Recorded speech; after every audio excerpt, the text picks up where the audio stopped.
Morning business breakfast షోకి స్వాగతం. Asian markets లో మిక్స్డ్ ట్రెండ్ కనిపిస్తోంది. ప్రస్తుతం హ్యాంగ్ సెంగ్ లాంటి ఇండిసెస్ ఇంకా నష్టాల నుంచి తేరుకోలేదు. అలాగే నిక్కీ కూడా, జపనీస్ ఇండెక్స్ నిక్కీ కూడా నష్టాల్లో ట్రేడ్ అవుతుంది. అయితే చైనీస్ ఇండెక్స్ షాంఘై మాత్రం స్వల్ప లాభంతో ట్రేడ్ అవుతుంది. ఎస్టెక్స్ నిఫ్టీ 7985 24 పాయింట్ల నష్టంతో ట్రేడ్ అవుతుంది. ఒక వీక్ ఓపెనింగ్ ఇండికేట్ చేస్తుంది. అండ్ మనందరికీ తెలుసు హాంకాంగ్ లో ప్రో డెమోక్రసీ ప్రొటెస్ట్ కొనసాగుతున్నాయి. సో ఈ నేపథ్యంలో హాంకాంగ్ మార్కెట్స్ ఇంకా ఇప్పటికీ అమ్మకాల ఒత్తిడికి లోనవుతూనే ఉన్నాయి. సో చైనీస్ ఆధిపత్యం నుంచి బయటపడేందుకు హాంకాంగ్ వాసులు ప్రయత్నిస్తున్నారు. అక్కడ ప్రజాస్వామ్యం కావాలి మాకు, ఒకవేళ చైనీస్ నియంత్రణ కొనసాగినప్పటికీ కూడా మాకు వీ వాంట్ డెమోక్రసీ అంటూ ప్రొటెస్టర్స్ హాంకాంగ్ లో నిరసనలు, ఆందోళనలు వ్యక్తం చేస్తున్నారు. ఈ నేపథ్యంలో హాంకాంగ్ స్టాక్ మార్కెట్స్ నిన్న ఇవాళ చూస్తే 3% పైగా నష్టపోయాయి. ఇక ఇండియన్ మార్కెట్స్ విషయానికి వస్తే అందరి కళ్ళు రిజర్వ్ బ్యాంక్ ఆఫ్ ఇండియా ప్రకటించబోతున్న credit policy, bi monthly credit పాలసీపై, మానిటరీ పాలసీపై కేంద్రీకృతమయ్యాయి. ఈ ఉదయం 11 గంటలకు రిజర్వ్ బ్యాంక్ ఆఫ్ ఇండియా తన క్రెడిట్ పాలసీని ప్రకటించబోతుంది. అఫ్ కోర్స్ అందరూ ఊహిస్తున్నదే నో రేట్ కట్, ఎటువంటి వడ్డీ రేట్లో ఎటువంటి మార్పులు ఉండవు అన్నది మార్కెట్స్ అంచనా. అండ్ దీనికి తోడుగా ఆర్బీఐ గవర్నర్ ఎటువంటి ప్రకటన చేస్తారు, ఎటువంటి తన ప్రసంగ పాఠం ఎలా ఉండబోతోంది, ఈ అంశాన్ని మార్కెట్స్ నిశ్చితంగా గమనిస్తున్నాయి. ఎస్ఎల్ఆర్ ఏమైనా కట్ చేస్తారా, లేకపోతే హెల్త్ టు మెచ్యూరిటీ లాంటి అంశాలు ఎటువంటి మార్పులు తీసుకొస్తారు, అలాగే S&P ఏ విధంగా అయితే మనకు ఆశ్చర్యాన్ని కలగజేసిందో లాస్ట్ వీక్ సంభ్రమ ఆశ్చర్యాలు లోనేమో, అటువంటి ఏదైనా సర్ప్రైజింగ్ డెసిషన్స్ రిజర్వ్ బ్యాంక్ తీసుకుంటుందా, ఆర్బీఐ గవర్నర్ తీసుకుంటారా అన్న అంశాన్ని మార్కెట్స్ గమనిస్తున్నాయి. అదర్వైజ్ పెద్దగా ఎక్స్పెక్టేషన్స్ ఏవి లేవు ఆర్బీఐ క్రెడిట్ పాలసీకి సంబంధించి. ఈ నేపథ్యంలో లాస్ట్ ఫ్యూ డేస్ గా జరుగుతున్నట్లుగా డిఫెన్సివ్ స్టాక్స్ దే ప్రస్తుతానికి పైచేయిగా ఉంది. ఐటీ, ఫార్మా స్టాక్స్ లీడ్ చేస్తున్నాయి మార్కెట్స్ ను. ఐటీ, ఫార్మా స్టాక్స్ లోనే లాభాలు కనిపిస్తున్నాయి. సిక్లికల్స్, హై బీటా స్టాక్స్ లో సెల్లింగ్ కొనసాగుతుంది, అమ్మకాల ఒత్తిడి కొనసాగుతుంది. అయితే 7 సెషన్స్ అమ్మకాల తర్వాత ఎఫ్ఐఎస్ నిన్న స్టాక్స్ అమ్మలేదు. ఇన్ఫాక్ట్ నెట్ బయింగ్ ఫిగర్ కనిపిస్తోంది సుమారుగా 150 కోట్ల రూపాయల మేరకు. అయితే మనకు గ్రాస్ బయింగ్ నెంబర్ మాత్రం క్రమేపీ తగ్గుతూ వస్తుంది. ఒక సమయంలో మనకు 4,000 కోట్లకు పైగా 5,000 కోట్ల వరకు కూడా ఉన్న గ్రాస్ బయింగ్ ఫిగర్ ఇప్పుడు 2,000 కోట్లకు చేరింది. సో ఇది కొంత ఆందోళన కలిగించే అంశం. ఎఫ్ఐఐ పార్టిసిపేషన్ తగ్గుతుంది మార్కెట్స్ లో. నెట్ సెల్లర్స్ గా కూడా ఉన్నారు నిన్నటి వరకు. నిన్న మాత్రమే కొంచెం slightly buying figure, gross figure కనిపిస్తుంది మనకు. So both buying and selling గణనీయంగా తగ్గుతున్నాయి. అండ్ లాస్ట్ 1 వీక్ కనుక 2 వీక్స్ కనుక మనం చూస్తే నిఫ్టీ ఆల్మోస్ట్ 2.8% కోల్పోయింది వాల్యూ పరంగా. అయితే ఇదే సమయంలో large cap stocks like LNT కావచ్చు, రిలయన్స్ ఇండస్ట్రీస్ కావచ్చు, ఐసిఐసిఐ కావచ్చు, ఇవన్నీ 8 to 10% తగ్గాయి. సో ఈ అంశాన్ని మనం దృష్టిలో ఉంచుకోవాలి. నిన్న మాత్రం మనం మిడ్ క్యాప్స్ అవుట్ పెర్ఫార్మ్ చేయడం చూసాం. ఫార్మా స్టాక్స్ కావచ్చు, సెలెక్ట్ ఐటీ స్టాక్స్ కావచ్చు, అలాగే even select auto ancillary stocks కావచ్చు, ఇవన్నీ కూడా నిన్న అవుట్ పెర్ఫార్మ్ చేశాయి. మిడ్ క్యాప్స్ లో కొంత మనకు లో బయింగ్ ఇంట్రెస్ట్ కనిపించింది లోవర్ వాల్యూస్ దగ్గర. సో ఇది కూడా కొంత ఊరట కలిగించే అంశం. అదర్వైజ్ సిక్లికల్స్ పార్టిసిపేట్ చేయాలి మార్కెట్స్ లో. Without cyclicals participation markets cannot go up. ఈ అంశాన్ని కూడా మనం గమనించాలి. సో ఎప్పటికైనా మనం అందరం అంచనా వేస్తున్నట్లుగా నిఫ్టీ 10,000 మార్కో లేదా 11,000 మార్కో చేరాలంటే all cyclical sectors including banks, infrastructure, reality, ఇటువంటి సెక్టర్స్ అన్ని పార్టిసిపేట్ చేయాల్సిందే. Without their participation markets cannot move further. So అలాగే ఇక కాస్త లైటర్ సబ్జెక్టులకు వెళ్తే కాఫీ ఉదయాన్నే ఒక కప్పు కాఫీ పడిందే తెల్లారదు, అలాగే పొద్దు గడవదు చాలా మందికి. మనలో కాఫీ అనగానే ఫిల్టర్ కాఫీ మాత్రమే అంటూ మంకుపట్టు పట్టేవారి విషయం పక్కన పెడితే ఇప్పుడు నగరాలు, పట్టణ వాసులకు మాత్రం కాఫీ అంటే కాఫీ షాప్కి వెళ్ళందే చాలా మందికి ఆ రోజు గడవనట్లుగానే కనిపిస్తోంది నగరాలు, పట్టణ వాసులు. అర్బన్ ఫినామినా ఆఫ్ కోర్స్ ఇది. అయితే ఈ కాఫీ షాప్స్ ఇండియాలో ప్రవేశించి చాలా కాలం అయింది. కానీ ప్రపంచవ్యాప్తంగా 17,000 స్టోర్స్ కు పైగా స్టోర్స్ తో world's most favourite coffee shop గా పేరు తెచ్చుకున్న స్టార్ బక్స్ ఇప్పుడు మన హైదరాబాద్ కూడా విచ్చేస్తుంది. So Starbucks welcome to Hyderabad. World's most favourite coffee shop గా స్టార్ బక్స్ కి చాలా ప్రఖ్యాతి ఉంది. So Hyderabad Jubilee Hills road number 92లో ఇవాల్టి నుంచి ప్రారంభమవుతోంది టాటా స్టార్ బక్స్. మనందరికీ తెలిసిందే స్టార్ బక్స్ ఇండియాలో టాటాతో జాయింట్ వెంచర్ గా, Tata global beverage joint venture గా వచ్చింది. ఇప్పుడు దాకా 50కి పైగా స్టోర్స్ ను హైదరాబాద్ ముందు 5 నగరాల్లో ఇంపార్టెంట్ సిటీస్లో ఢిల్లీ, ముంబై, కోల్కతా, బెంగళూరు, అలాగే చెన్నై ఈ నగరాల తర్వాత ఇప్పుడు 6వ నగరంగా హైదరాబాద్కు ప్రవేశిస్తోంది. సో అక్టోబర్ 2012లో ప్రారంభమైంది స్టార్ బక్స్ ఎంట్రీ ఇండియాలోకి. ప్రస్తుతం Mumbai, Delhi, NCR, Pune, in fact Bengaluru and Chennai తర్వాత not Kolkata. Kolkata is not a coffee, అంతగా కాఫీ మార్కెట్ కాదు అక్కడ. సో అతి త్వరలోనే 1000 షాప్స్ను లక్ష్యంగా పెట్టుకుంది. కానీ ఇంకా ఇప్పటికీ డబుల్ డిజిట్ స్థాయికి చేరలేదు. కొద్దిగా స్లోగా సాగుతున్నప్పటికీ హైదరాబాద్ వాసులకు తన కాఫీ రుచిని అందించేందుకు స్టార్ బక్స్ సిద్ధమవుతోంది. సో ఇప్పుడు మీరు చూస్తున్న విజువల్స్ అన్ని కూడా TV5 ఎక్స్క్లూజివ్ విజువల్స్. ఇవాళ నుంచి ప్రారంభమవుతున్న Starbucks, Tata Starbucks coffee shop, road number 92, Jubilee Hills, opposite KBR park. ఇదేదో మార్కెటింగ్ కోసం చెప్తుంది కాదు, కొత్త కాన్సెప్ట్స్ వచ్చినప్పుడు ఎంకరేజ్ చేయడంలో TV5 ఎల్లప్పుడు ముందుంటుంది కాబట్టి. సో టాటా స్టార్ బక్స్ను పరిచయం చేయాలనే ఉద్దేశంతో ఉదయాన్నే అలా కాస్త కాఫీ రుచిని చూపిద్దామనే ఉద్దేశంతో చేసిన ప్రయత్నం ఇది. ఇక మార్కెట్స్ పరిస్థితి గురించి మాట్లాడేందుకు మనతో అనలిస్ట్ సిద్ధంగా ఉన్నారు. సో ముందుగా బాలగారు, స్టార్ బక్స్ మీరు యూఎస్ వెళ్ళినప్పుడు డెఫినెట్ గా టేస్ట్ చేసి ఉంటారు. And one of your favourite companies Tata global beverages. So Hyderabad కి వస్తుంది స్టార్ బక్స్, ఎలా రియాక్ట్ అవుతారు? Oh yeah, it's a good sign, and actually, it really heralds the era of real modern urbanization into twin cities of Hyderabad and Secunderabad and Japan. Starbucks, that way, is a very popular chain worldwide with the massive so own outsourcing right from roasteries దగ్గర నుంచి, coffee sourcing దగ్గర నుంచి to the ultimate product to the consumer. ఇటువంటిదంతా కూడా complete chain of stores ఉంది. మనకి specially చూసుకుంటే ఇండియాలో definitely Tata global beverages తో వాళ్ళు కుదుర్చుకున్న ఒప్పందానికి it will be really positive for Tata global beverages అండి. ఎందుకంటే స్టార్ బక్స్ వాళ్ళు ఈవెన్ టాటా కాఫీ వాళ్ళు చేసే కాఫీ కానివ్వండి, వాళ్ళ రోస్టరీని కానీ యూజ్ చేస్తుంది. They only have 3 roasteries in the world అండి. 1 in US, 1 in Amsterdam, and the third one is in India ఉంది. చైనా లాంటి పెద్ద మార్కెట్స్ ఉన్నట్టు ఇప్పుడు దాకా రోస్టరీ పెట్టలేదు. సో ఇవన్నీ చూసుకుంటే మనకి Tata global beverage it's positive sign అండి. I hope in the next 1 or 2 years they will really scale up to maybe 150 to 200 stores. It's a very good sign. And తప్పకుండా మన హైదరాబాద్ అండ్ సికింద్రాబాద్ వాసులందరూ కూడా I think they will definitely give it a try at it, because Starbucks is very famous for the quality of food, not only coffee and I mean they have completely fast snack and quick service restaurants. It's one of the finest chains with very quality conscious parameters. అంటే taste పరంగా coffee మీకు ఎలా different గా అనిపిస్తుంది? Probably they will adapt to the Indian taste అండి. US లో అంటే వాళ్ళు ఇచ్చేది చాలా పెద్ద పెద్ద గ్లాసులు ఇస్తారు, ఇంత పెద్ద గ్లాసులు ఇస్తారు. మనం అంతంత కాఫీ ఇతడి గ్లాసులో ఇంత గ్లాసుల్లో కాఫీ తాగేవాళ్ళు. మనం అంత పెద్ద పెద్ద గ్లాసుల్లో కాఫీ తాగే అలవాట్లేదు. వాళ్ళు అందులో స్ట్రా వేసుకుని they drink it for maybe an hour or 2 also. So అంత మనకి లేదు. Probably they will definitely adapt to the Indian standards. అంటే నేను ఇండియాలో ఇప్పుడు దాకా అయితే వెళ్ళలేదు, ముంబైలో అండ్ ఢిల్లీలో. Hopefully I think they will adapt to the Indian standards with a smaller cup and better pricing point also. And we wish them all the best and we wish all twin cities citizens to really have a go at it. Okay, so Starbucks సంబంధించిన మరింత exclusive విశేషాలను రాబోయే bulletins లో అందిస్తాం. And markets విషయానికి వస్తే so 11 o'clock RBI policy ఎటువంటి ప్రభావం చూపిస్తుంది అనుకుంటున్నారు market? Market still is in a consolidation zone and that's what we been talking in the last 1 week కూడా. మనకి actually till the result starts flowing in, I don't think market లో major trend అనేది ఒకటి set అవుతుందని కూడా నేను అనుకోవట్లేదు. In my opinion maybe 10th or 15th of October తర్వాత once the result starts flowing in, definitely market will take a direction.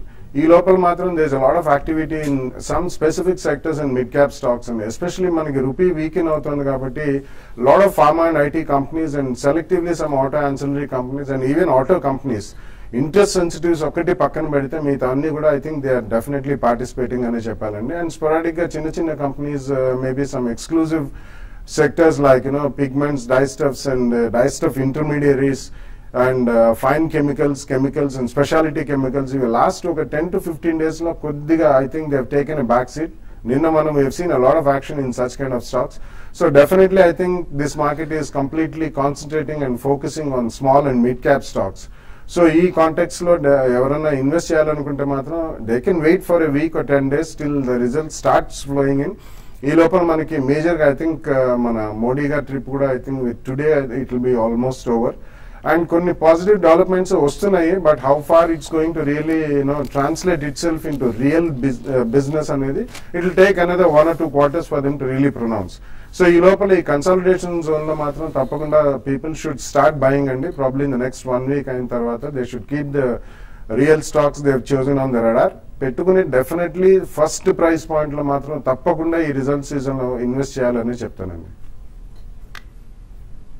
And technical గా markets లో ఎటువంటి మార్పులు చోటు చేసుకోబోతున్నాయి, అలాగే మ్యూచువల్ ఫండ్ మార్కెట్ లో ఏం జరుగుతుంది, ఈ అంశాలు తెలుసుకోబోయే ముందు చిన్న బ్రేక్ తీస్తున్నాం.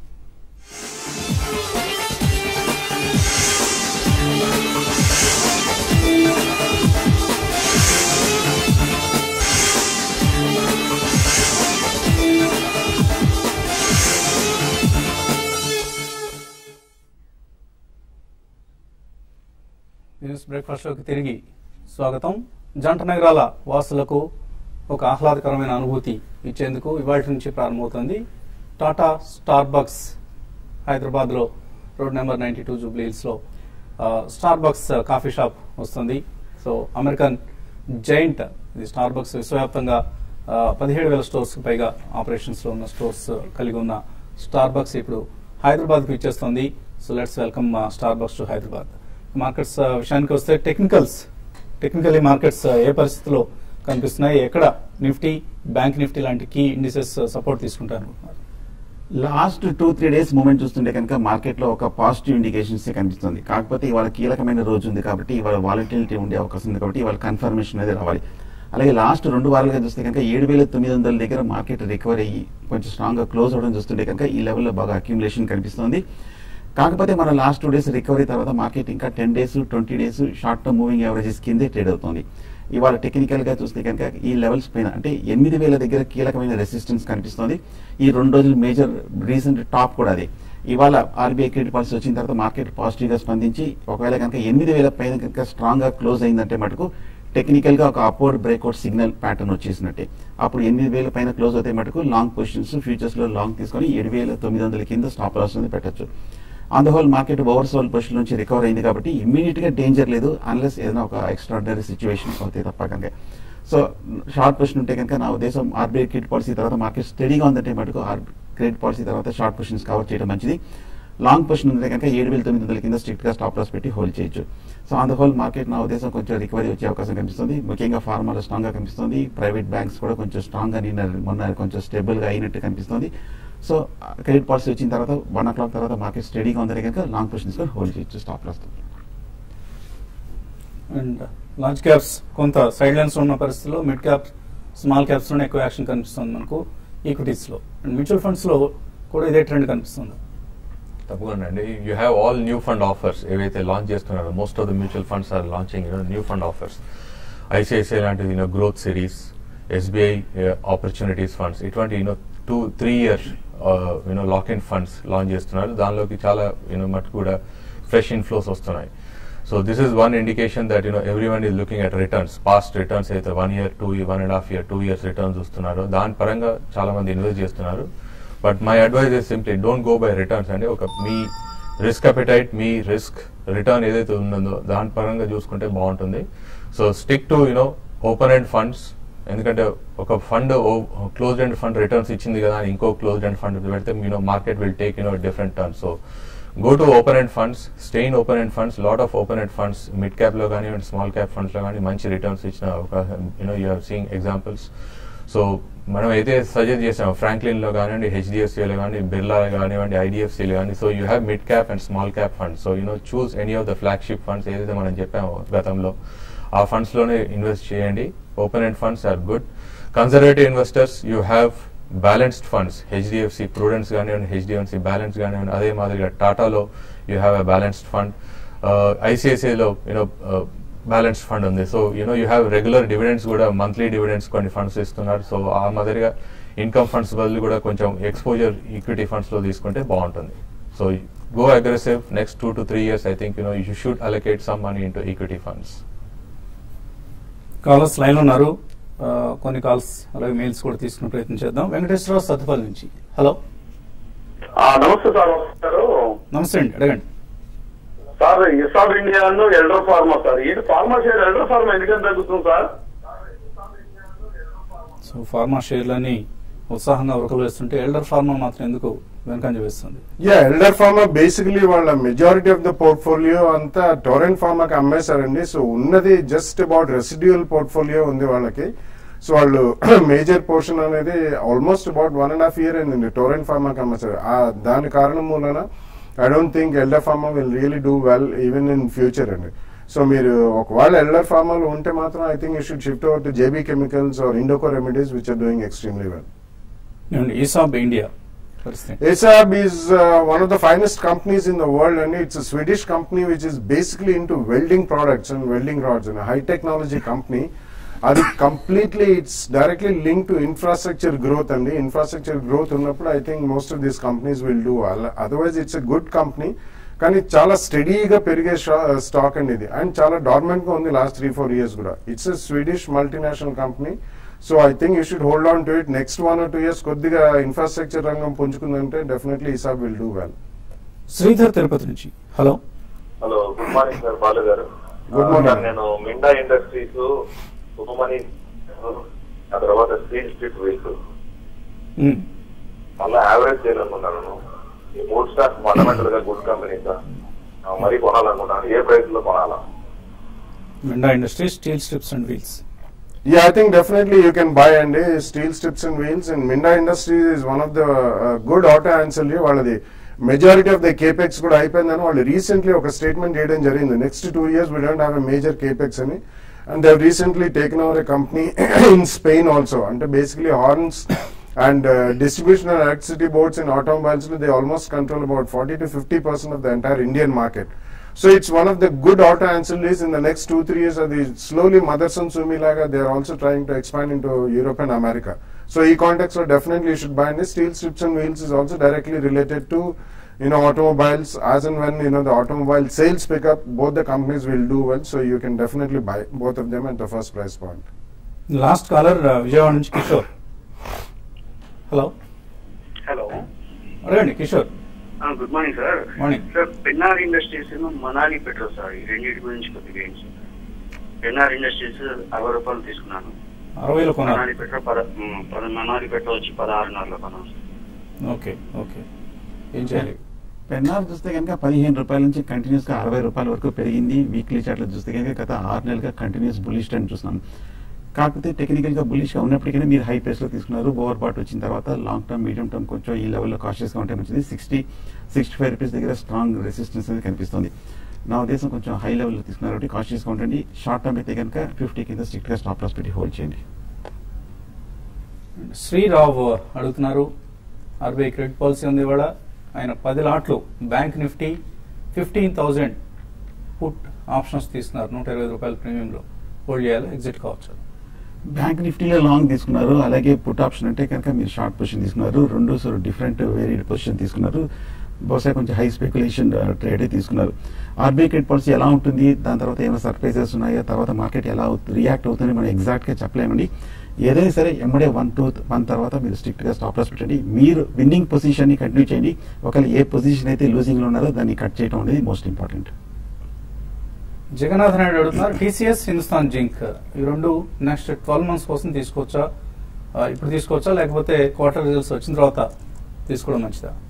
Hindustan Zinc, I don't think so at this price point. It's rather a laggard share and a very dominant share in Japan. Though the company is good, but I don't think you should buy Hindustan Zinc. Definitely TCS you can buy, and it's almost going to be one of the finest stocks. People are trying to compare that. Will this company be the IBM of India? So definitely you should buy TCS. And results not just before quarterly results. You can buy TCS. Yeah, that's a good one. Way. But if you want to bet on the results, you buy it before results, and on results you sell it. Jayaprakash Gupta, Amtek auto 255లో 6 నెలల కోసం తీసుకున్నారు, wait చేయొచ్చు. Correct గా 250-260 దగ్గర మన last 3 to 6 months లో major resistance form అయ్యి మనం లాస్ట్ వీక్ టెక్నికల్ గా ఒక డౌన్ సైడ్ బ్రేక్అవుట్ రావడం చూసాము. షార్ట్ టర్మ్ కొంచెం వీక్ గా ఉండే అవకాశం ఉంది. కాకపోతే కరెంట్ రేట్ 190 దగ్గర స్ట్రాంగ్ లాంగ్ టర్మ్ సపోర్ట్ కనిపిస్తుంది. హోల్డ్ చేయండి. రీబౌండ్ వస్తే కనుక మళ్ళీ 230-240 వెళ్ళే అవకాశం కనిపిస్తుంది. అలాగే వోల్టాస్ తీసుకోవచ్చా ఇక్కడ ప్రెసెంట్ రేట్ లో? వోల్టాస్ టెక్నికల్ గా ఎలా కనిపిస్తుంది? టెక్నికల్ గా చూస్తే కనుక పాజిటివ్ గా కనిపిస్తుంది. కాకపోతే లాస్ట్ 1 వీక్ గా కొంచెం మిడ్ క్యాప్ రియాక్షన్ లో ఈ స్టాక్ కూడా మనం మూవ్మెంట్ చూసాము. కొంచెం 260 నుంచి 220 వరకు కొంచెం స్ట్రాంగ్ నీజర్ రియాక్షన్ చూసాము. హోల్డ్ చేయండి, రీసెంట్ సపోర్ట్ దగ్గర 220 లెవెల్లో బై చేయొచ్చు. కాకపోతే స్లో మూవ్మెంట్ ఎక్స్పెక్ట్ చేయాలి. ప్రసాద్ రావు 6 లక్షలు ఇన్వెస్ట్ చేద్దాం అనుకుంటున్నారు 2 ప్రైస్ పాయింట్స్ లో. కోర్స్ మీరు రిపీటెడ్ గా అడుగుతున్నారండి, నేను కూడా ఇదే ప్రశ్న అడిగారు. తీసుకోండి, మీరు అడుగుతున్న స్టాక్స్ అన్ని కూడా ఫండమెంటలీ గుడ్ కంపెనీస్ అన్ని కూడా. మౌనిక అడుగుతున్నారు, బ్యాంక్ ఆఫ్ బరోడా 898 లో కొన్నారు, సమీప భవిష్యత్తులో ఎక్కడ వరకు పెరిగే ఛాన్స్ ఉంది? రీసెంట్ లో దగ్గర తీసుకున్నామండి. కాకపోతే bank of Baroda last 3 months గా చూస్తే కనుక ఇదే రేంజ్ లో 915 850 మధ్యలో కొంచెం సైడ్ వేస్ రేంజ్ లో ట్రేడ్ అవుతుంది. ఇవాళ బ్యాంకింగ్ స్టాక్స్ అన్నిటికీ ముఖ్యంగా పిఎస్సి కూడా చాలా కీలకమైన రోజు. ఇవాళ వెయిట్ చేసి డిసైడ్ చేసుకోవచ్చు. షార్ట్ టర్మ్ అయితే కనుక 860 కింద స్టాప్ లాస్ పెట్టచ్చు. Krishna Damera SMS pharma, JB chemicals, డిస్టిన్ ఫార్మా ఈ రేట్లో తీసుకోవచ్చా? Yeah, first price point lo definitely you can buy all the 3 stocks only. Shivakumar అడుగుతున్నారు, గ్లెన్మార్క్, జేఎస్ఎఫ్సి, యూపీఎల్ ఇవన్నీ కొన్నారు, ఇప్పటికే హోల్డ్ చేయొచ్చా? ఏదైనా లాసెస్ ఉంటే లాస్ బుక్ చేయడం మంచిదా?